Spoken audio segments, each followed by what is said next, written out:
ચતુર્માસમાં શું કરવું અને શું નહીં કરવું? ચતુર્માસમાં તમે તમારી ભક્તિ પ્રમાણે ગરીબ લોકોને દાન આપી શકો છો.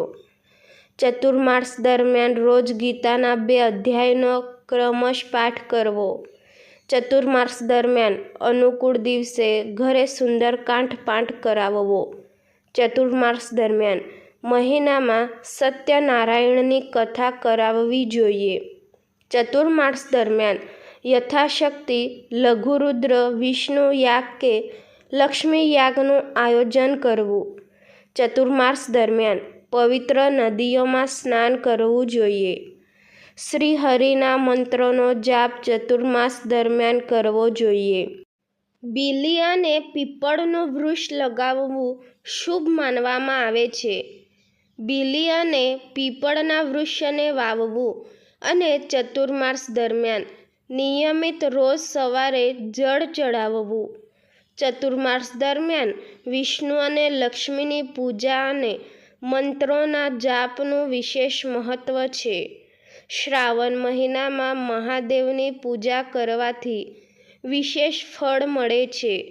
રોજ શિવલિંગ પર જળ, શેરડીનો રસ, દૂધ, ઘી, દહીં, માખણ, સાકર, મધનો અભિષેક કરવો, જેથી સુખ, શાંતિ અને સમૃદ્ધિ પ્રાપ્ત થાય છે.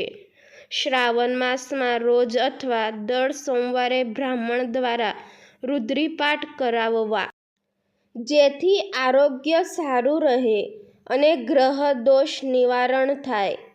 બ્રાહ્મણોને ભોજન કરાવવું અને યથાશક્તિ દક્ષિણા આપવી. ચતુર્માસ દરમિયાન જપ અને તપ કરવા.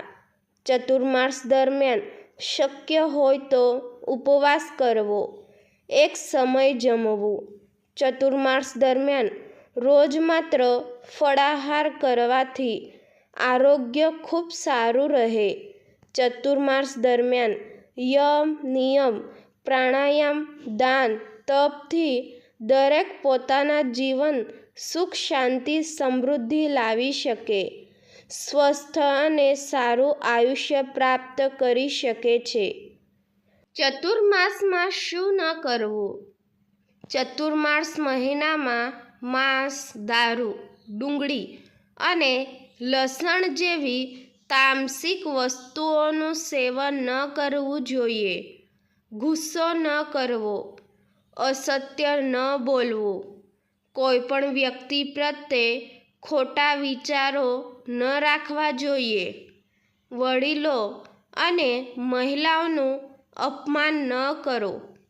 ચતુર્માસ દરમિયાન વિવાહ, સગાઈ વગેરે કોઈપણ સાંસારિક શુભ કાર્ય ન કરવા જોઈએ, જેથી આત્મકલ્યાણ અર્થે આધ્યાત્મિક કાર્યો વધુમાં વધુ થઈ શકે.